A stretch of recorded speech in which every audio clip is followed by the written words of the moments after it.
Welcome, everybody. Here we are. We're back in the Book of Enoch, and we're in the dream vision that he's given to Methuselah. It's a history now, which makes it pretty easy to go through. There's really no plain speaking in here. It's all symbolic, using animals, etc. And here we're going to back up a little bit to where we left off last time, into 38. And here we have the death of Moses. It says, "Then that sheep, their leader, which had become a man, withdrew from them and fell asleep." That means he passed away. "And all the sheep sought it and cried over it with a great crying." So there, to harmonize that with the Bible, we will go to Deuteronomy. Deuteronomy, last chapter of Deuteronomy, that is 34, if everybody can get there into 34. And we're going to start with a new paragraph marking 7. Deuteronomy 34:7. And new paragraph mark. "And Moses was 120 years old when he died. His eye was not dim, nor his natural force abated." New paragraph in 8. "And the children of Israel wept for Moses in the plains of Moab 30 days.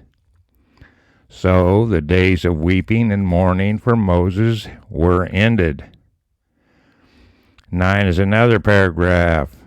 "And Joshua the son of Nun was full of the spirit of wisdom," capital S, "for Moses had laid his hands upon him. And the children of Israel hearkened unto him, and did as the Lord commanded Moses."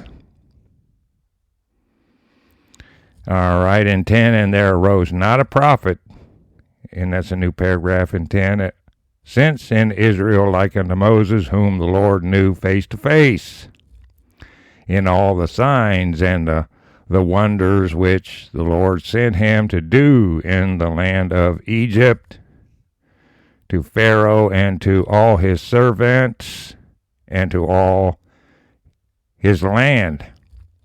In 12, "And in all that mighty hand, and in all the great terror which Moses shewed in the sight of all Israel." Okay. Now, the next one, we're going to have to go backwards to harmonize it. So before we get going here, if you want to go back to the first chapter of Deuteronomy, we'll harmonize that here with Enoch. All right, so let me read Enoch here first. It says, "And I saw till they left off crying for that sheep, and crossed that stream of water," that's Jordan, "and it was held back the way he did the Red Sea. And there arose the two sheep as leaders in the place of those which had led them and fallen asleep." That would be Moses and Aaron. Literally had fallen asleep and led them, from the translator.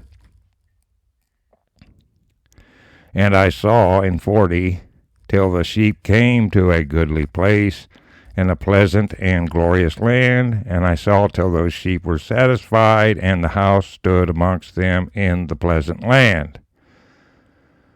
Okay, and that's the tabernacle, and that's across the Jordan, and they have inherited what God intended them to inherit.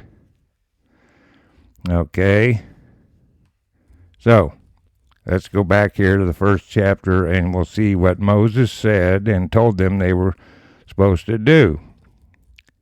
In Deuteronomy 1 through 9, it says, These be the words which Moses spake unto all Israel on this side Jordan, in the wilderness, in the plain over against the Red Sea, between Paran and Tophel, and Laban, and Hazeroth, and Dizahab. In 2 it says, there are 11 days' journey from Horeb, by the way of Mount Seir unto Kadesh Barnea. 3, and it came to pass in the 40th year, in the 11th month, on the first day of the month, that Moses spake unto the children of Israel according to all that the Lord had given him in commandment unto them.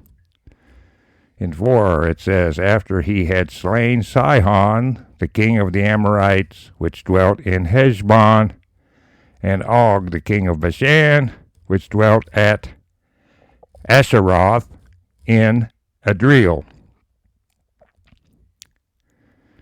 or Adriel. In 5 it says, on this side Jordan, in the land of Moab, began Moses to declare this law, saying, the Lord our God spake unto us in Horeb, saying, ye have dwelt long enough in this mount. 7, turn you, and take your journey, and go to the mount of the Amorites, and unto all the places nigh thereunto, in the plain, in the hills, and in the vale, and in the south, and by the seaside, to the land of the Canaanites, and unto Lebanon, unto the great river, the river Euphrates.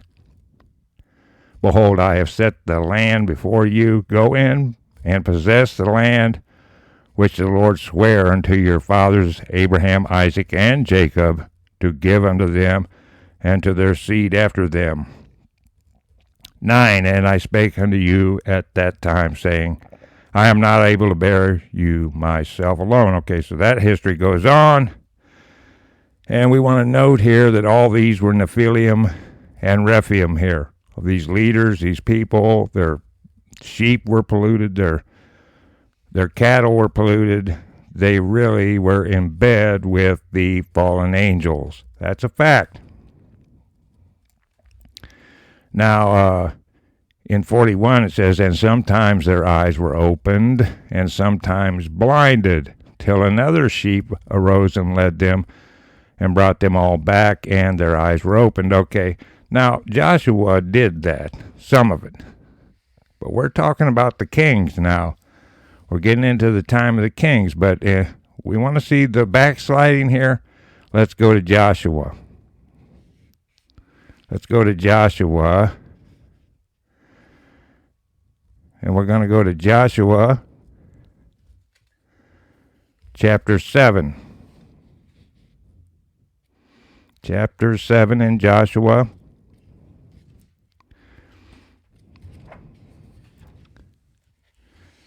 And we're going to see a little of the backsliding that went on. This ain't the only time that he had trouble with them, of course. But this is a bad one here. They kept an idol. They kept the rough garment, which is the priestly robe, which was priests of Baal deceived people, and it was Babylonian in nature. The rough garment here. So we're in chapter 7 in Joshua. We're going to read 10 through 12 here about this sin that got their army to be defeated, and they ran. In 10 is a new paragraph, and the Lord said unto Joshua, get thee up, wherefore liest thou thus upon thy face? See, he was on his face before the Lord, praying. Israel hath sinned, and they have also transgressed my covenant, capital C, which I commanded them, for they have even taken of the accursed thing, and have also stolen, and dissembled also, and they have put it even amongst their own stuff. And that would be this guy Angkor. He ended up being slain over this act. In 12 it says, therefore the children of Israel could not stand before their enemies, but turned their backs before their enemies, because they were accursed. Neither will I be with you any more, except ye destroy the accursed from amongst you. Okay? So, sometimes they were open, sometimes they were shut. There was a lot of backsliding that went on. It never, all the way through these kings, there was trouble. But we're going to fast forward a little more. And we're going to go to the book of Samuel for our next harmonization, if people are ready for that. Okay, so go to Samuel 9. 1 Samuel, that is. Okay. Okay, and sometimes they were, so we're going to start here with 42. And the dogs and the foxes and the wild boars began to devour those sheep, till the Lord of the sheep raised up another sheep, a ram from their midst, which led them. And this would be Saul during Samuel's time. And that ram began to butt on either side those dogs, foxes, and wild boars. That represents the peoples, the surrounding peoples there, the ones in bed with the fallen angels, till he had destroyed them all. And that sheep whose eyes were open saw that ram which was amongst the sheep, till it forsook its glory and began to butt those sheep, and trampled upon them, and behaved itself unseemly. So here we go. We want to go to 1 Samuel for this thing with Saul.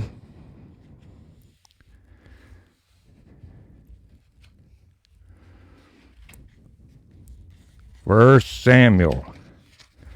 And we're looking at this crowning of this guy. He could have really done good. And what did he do? He backslid and didn't do right in 9 here. Okay.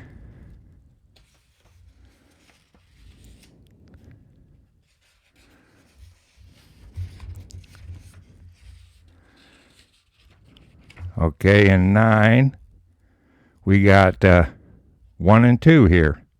It says, now there was a man of Benjamin whose name was Kish, the son of Abiel, the son of Zeror, the son of Bechorath, the son of Aphiah, a Benjamite, a mighty man of power.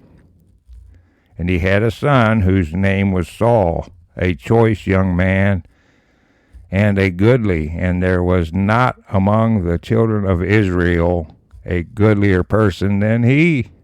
From his shoulders and upward he was higher than any of the people. So he was a tall hombre. Okay, and then you go forward in 9 here to 17. And here he is being crowned. It says, and when Samuel saw Saul, the Lord said unto him, behold, the man whom I spake to thee of, this same shall reign over my people. So there he is. There he is. Okay. Now, we move on from that. From 9, we go to 13. And we'll see the backslide here. In 13, we want verse 13 and 14.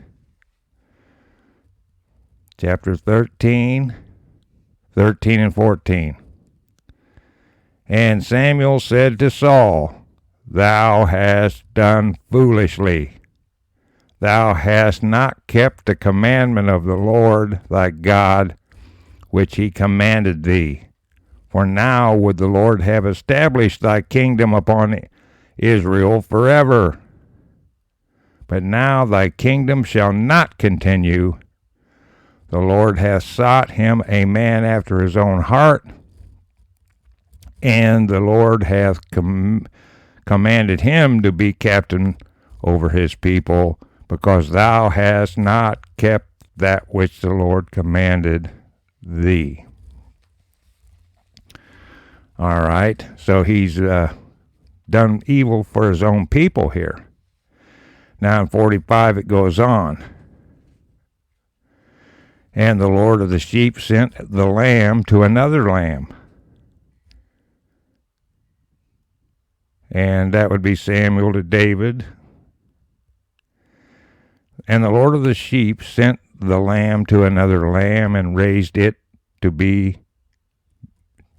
being a ram and a leader of the sheep instead of that ram which had forsaken its glory.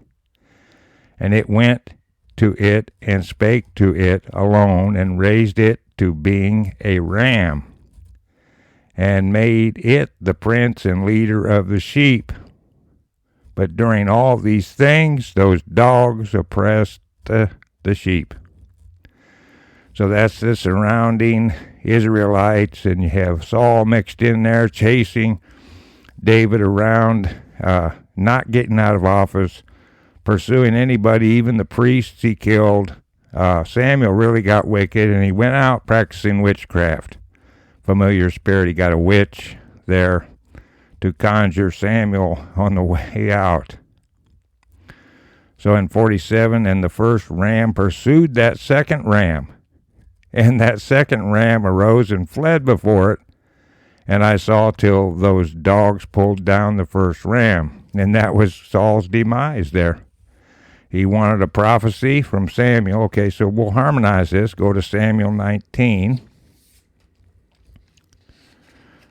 So he wanted to raise Samuel through the witch of Endor, and she had a familiar spirit, and he'd slain most of the witches in the land. And here he goes right to them for this. And she prophesies his death in battle, okay? So they pulled down the first ram there. They sure do. They hit him right there with arrows, right in the cross hairs. Okay, so we're in Samuel 19, and we're in 10 and 11. And Saul sought to smite David even to the wall with a javelin, but he slipped away out of Saul's presence. And he smote the javelin into the wall, and David fled and escaped that night.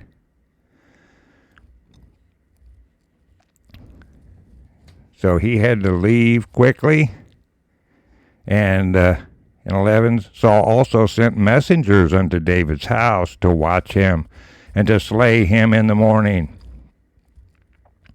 And Michal, David's wife, told him, saying, If thou save not thy life tonight, tomorrow thou shalt be slain. Okay, so this went on. He kept running from him, and he had plenty of chances to kill him and wouldn't do it.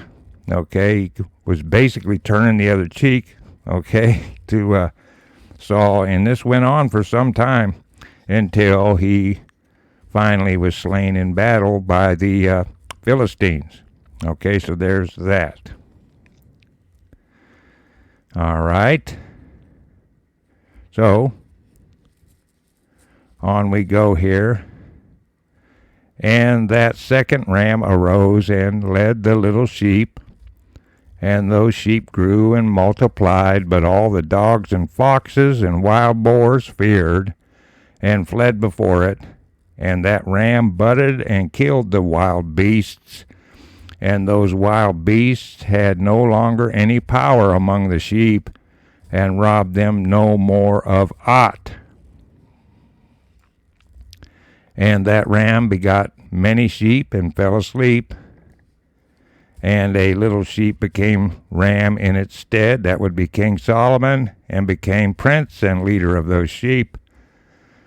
And that house became great and broad. Okay, and this is the building of the temple. And it was built for those sheep, and a tower lofty and great was built on the house for the Lord of the sheep. And that house was low, but the tower was elevated and lofty. And the Lord of the sheep stood on that tower, and they offered a full table before him. All right, so that being said, we go to 1 Kings to see this.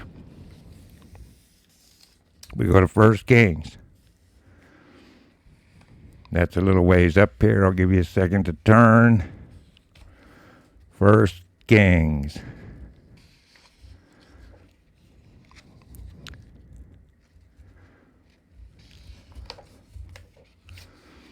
First Kings. And we're going to do chapter 1, and we're going to do 33 and 34. Okay, is everybody there? 33 and 34, 1 Kings chapter 1. The king also said unto them, Take with you the servants of your Lord, and cause Solomon my son to ride upon mine own mule, and bring him down to Gihon. And let Zadok the priest and Nathan the prophet anoint him their king over Israel. And blow ye with the trumpet, and say, God save King Solomon. Okay? So there is that. There is that. All right. Okay, and then we'll read on here. In 51, and again I saw those sheep that they again erred and went many ways, and forsook their house. And the Lord of the sheep called some from amongst the sheep, and sent them to the sheep. But the sheep began to slay them. Okay. Now this goes on during the time of the kings. It was very bad. Very bad. Go to 2 Kings 24. How many of these prophets went to them trying to get them to straighten up, and they would not? Okay, folks? And this went on. Now, the beauty of it is that we got a lot of our great doctrines written there, because those doctrines went all the way, folks, to our time. Prophecies about Christ, the kingdom to come, the layers of the world government, beautiful prophecies, major prophets, minor prophets. We got all that during the time of the kings, and basically the kings did a lot of bad. They slayed their own children. That's what it's talking about here. You're slaying the fruit, okay, that God gave you. All right. So, again, the prophets kept coming to them, kept warning them, told them if they didn't stop that he was going to use Nebuchadnezzar to attack them and to disperse them. So that's where we get this. They forsook their house, and that house, it contained the ark and all that, and the Lord of the sheep called some from amongst the sheep and sent them to the sheep. Those are the prophets, but the sheep began to slay them, and that's the children of Israel. They don't want to hear it, so they want to kill you. 52, and one of them was saved and was not slain, and it sped away, that would be Elijah, and cried over the sheep, and they sought to slay it, right? And in fact, Elijah was ready to go. He said, God, please just take me. But the Lord of the sheep saved it from the sheep and brought it up to me and caused it to dwell there. And that would be that fiery chariot. I'm not going to harmonize that here, but yes, he was grabbed by the big chariot of fire from heaven. We actually went over that here, and was taken up. And many other sheep he sent to those sheep to testify unto them and lament over them. I mean, you got Esdras, and you got Isaiah, you got Zephaniah, Zechariah, Obadiah, you got Daniel, the great prophet, Jeremiah. Oh my, some beautiful, beautiful prophecies. Okay. And that's really the best good that came out of it. The predicting our future victory, folks, which we are about to see.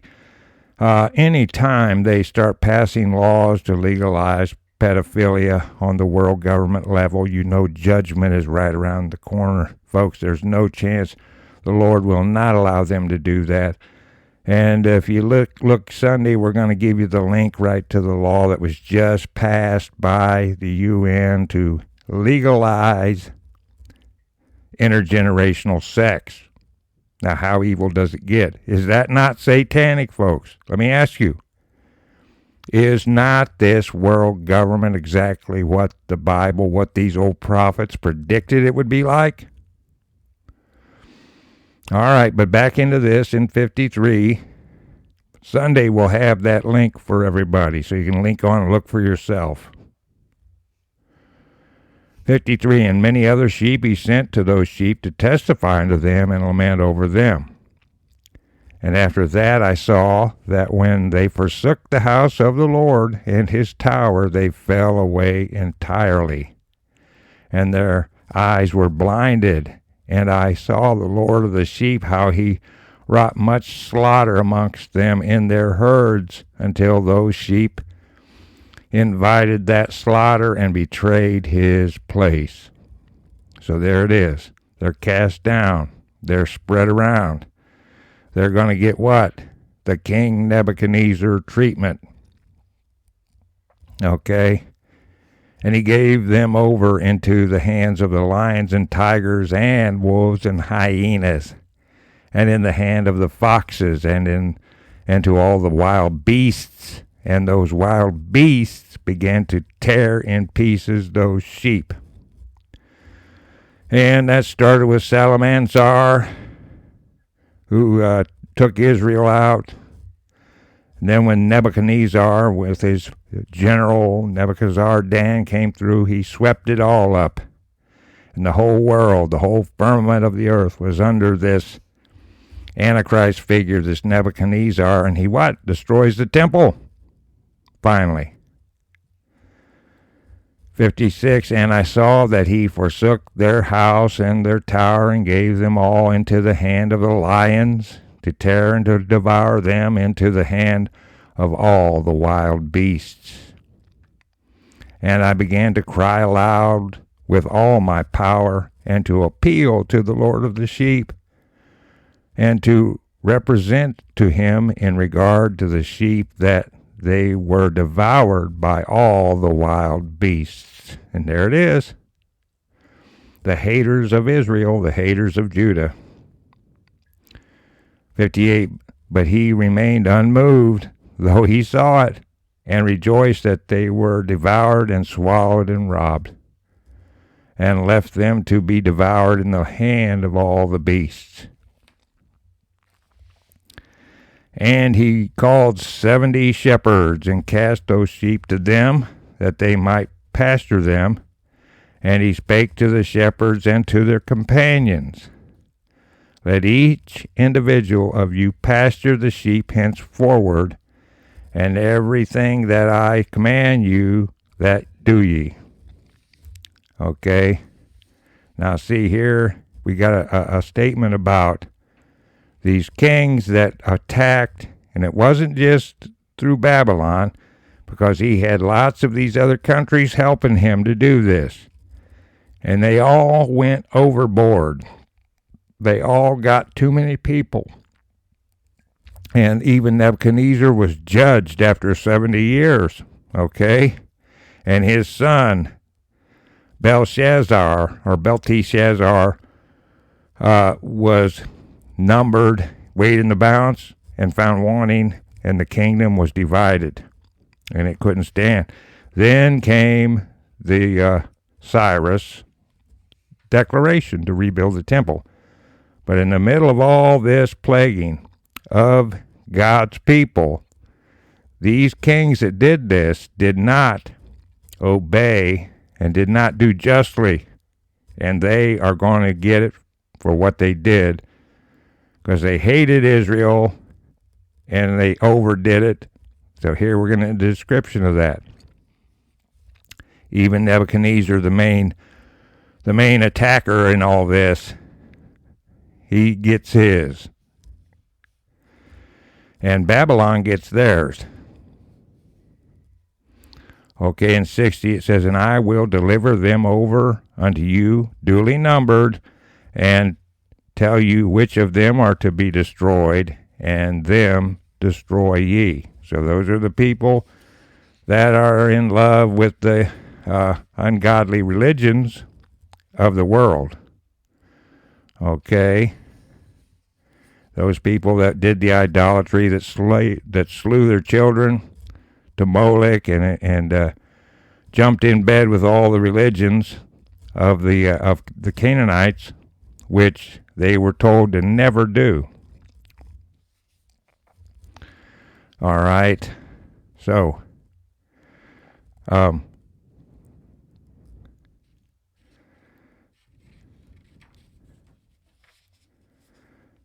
here we go with 24.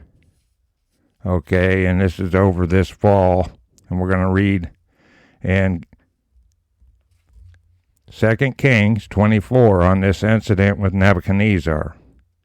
Is everybody there? 2 Kings 24, and I'm going to read 1 through 4.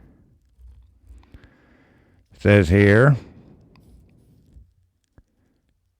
in his days Nebuchadnezzar, king of Babylon, came up, and Jehoiakim became his servant 3 years.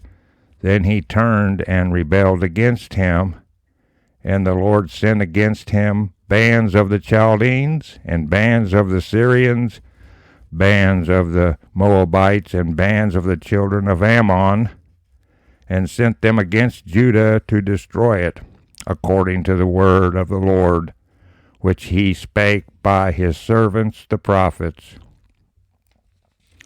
In 3, it says, surely the commandment of the Lord came this upon Judah to remove them out of his sight for the sins of Manasseh. Now he slew his, it was Hezekiah's grandchild. He made him pass through the fire for the sins of Manasseh, according to all that he did. And he set up high places all over Jerusalem, right in the sight of the prophets that came in there, right in their face.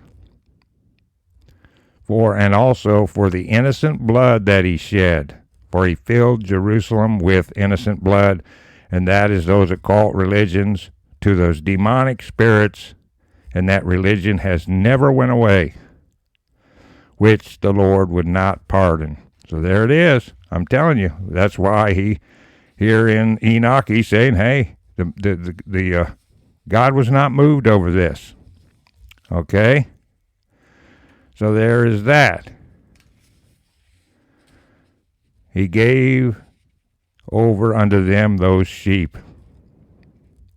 And he called another and spake unto him, observe and mark everything that the shepherds will do to those sheep, for they will destroy more of them than I have commanded them.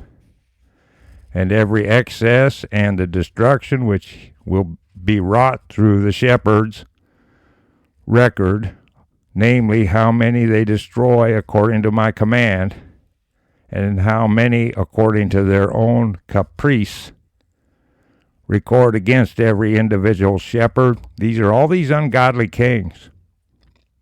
All the destruction he effects.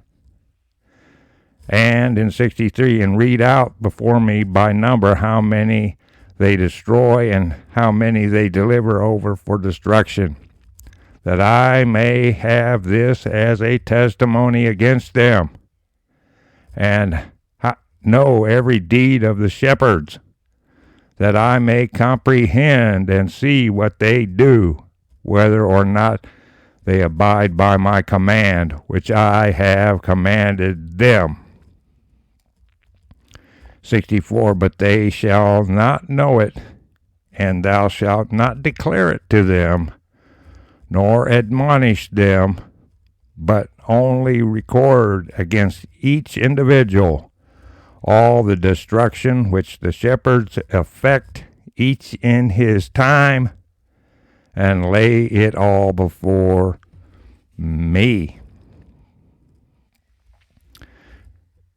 Okay, 65. And I saw till those shepherds pastured in their season, and they began to slay and to destroy more than they were bidden, and they delivered those sheep into the hand of the lions. See, these animals, this is all symbolic of people.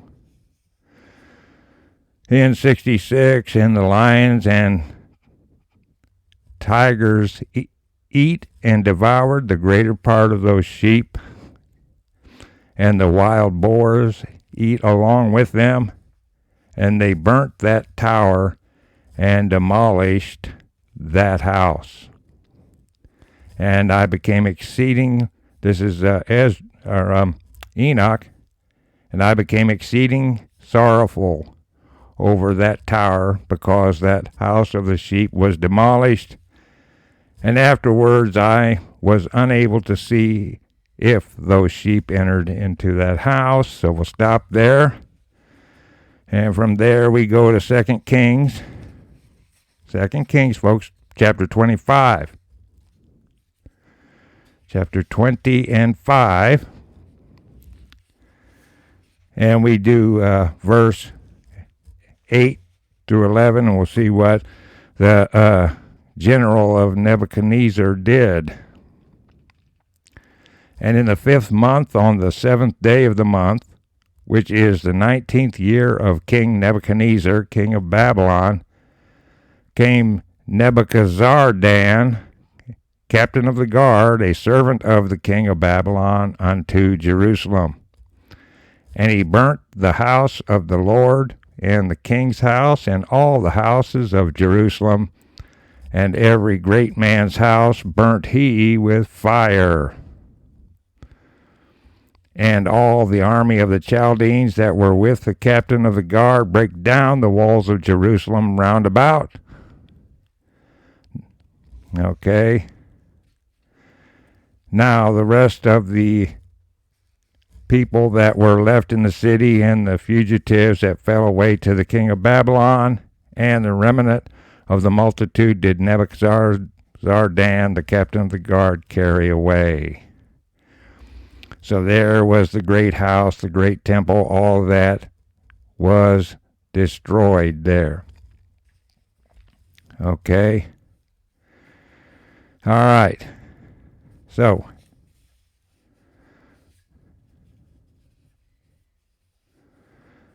so back into Enoch, as they burn up that house, and in 67, he became very sorrowful over that. 68, and the shepherds and their associates were delivered over those sheep to all the wild beasts to devour them. And each of them received in his time a definite number. It was written by the other in a book how many each of them destroyed of them. 69, and each one slew and destroyed many more than was prescribed. And I began to weep and lament on account of those sheep. 70, and thus in the vision I saw that one who wrote, how he wrote down every one that was destroyed by those shepherds, day by day, and carried up and laid down, and showed accurately the whole book to the Lord of the sheep, even everything that they had done, and all that each one of them had made away with. That was the carrying away. And all that they had given over to destruction. Okay, in 71, and the book was read before the Lord of the sheep, and he took the book from his hand and read it and sealed it and laid it down. See, the Lord of the sheep is who? Is that not Jesus Christ, folks? And without, I saw how the shepherds pastured for 12 hours, and behold, 3 of those sheep turned back and came and entered and began to build up all that had fallen down of that house. But the wild boars tried to hinder them, but they were not able, okay? Now this part goes right to the Nehemiah Zerubbabel temple, the one there in Ezra. So turn to Ezra, folks, in the first chapter there. But I'm going to read on here because notice here they've came back, and this is all through the Old Testament. Nehemiah, Zerubbabel, and Joshua was crowned there, the high priest, in a symbolic crowning there in Zechariah. The cornerstone was laid by Zerubbabel, that's Christ's bloodline. Nehemiah prophesied all this, okay?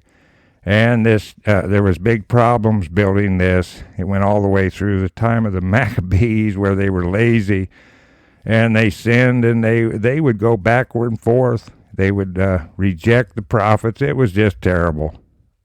The prophets would tell them it's time to build, and they would say, no, it isn't. And they were lazy. There was the marrying of the wives, is all the wrong wives that they were taught to never marry into at this point. That they would bring the idolatry into Israel again, and they didn't obey that.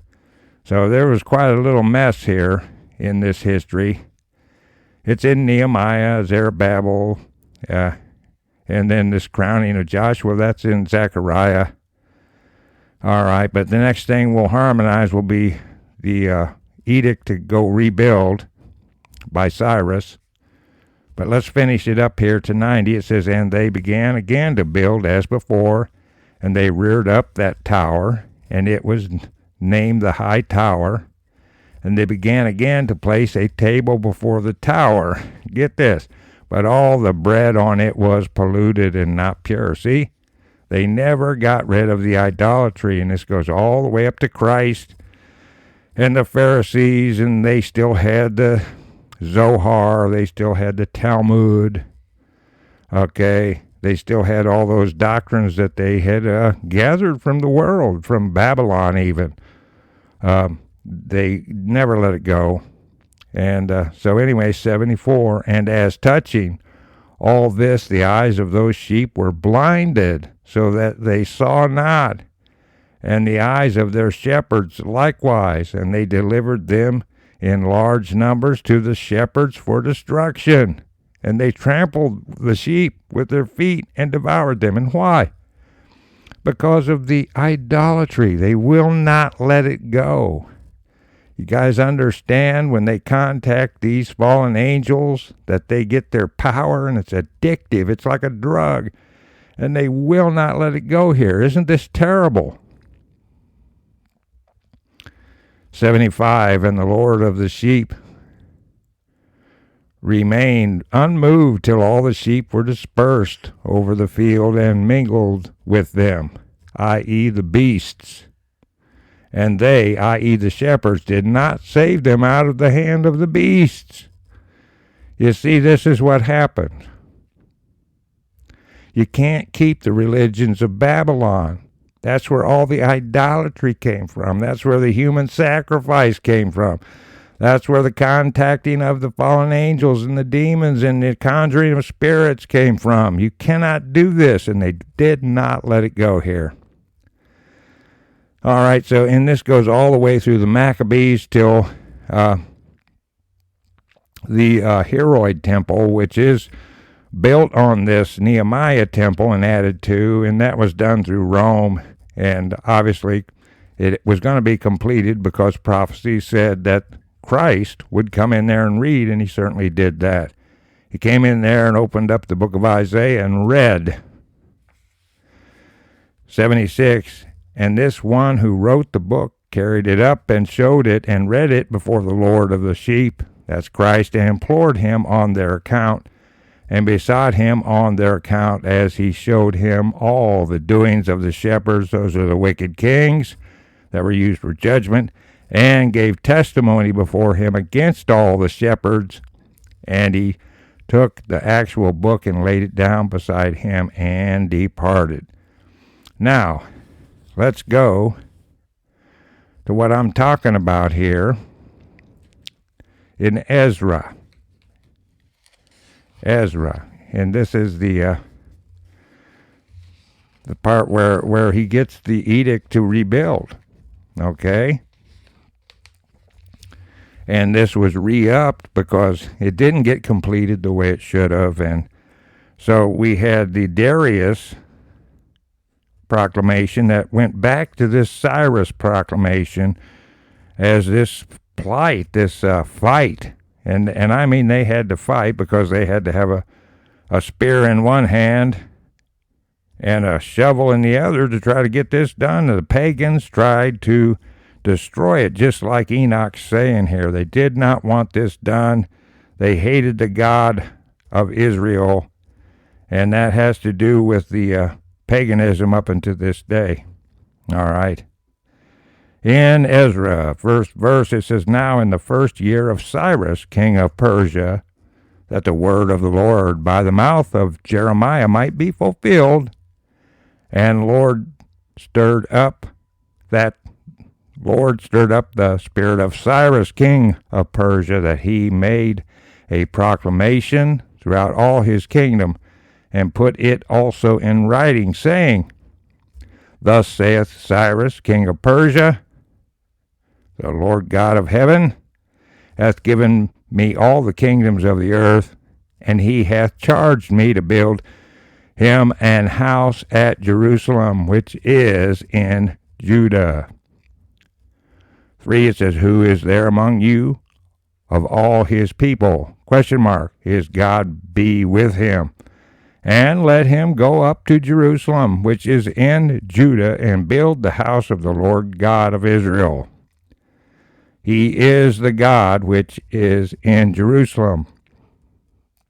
And whosoever remaineth in any place where he sojourneth, let the men of his place help him with silver and with gold and with goods and with beasts, besides the freewill offering for the house of God that is in Jerusalem." So there's the edict. And Darius III re-upped this, and it still wasn't done all this time, and then the pagans still went crazy trying to get this stopped. And those what these so-called shepherds here in the similitude language of Enoch, those are the ones that are against these people, that overdid it, that killed more than they should have, killed beyond what God had said they could.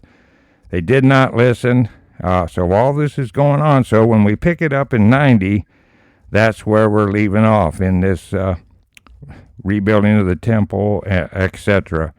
So we'll pick that up tomorrow, folks. Okay. Thank you. Bye-bye.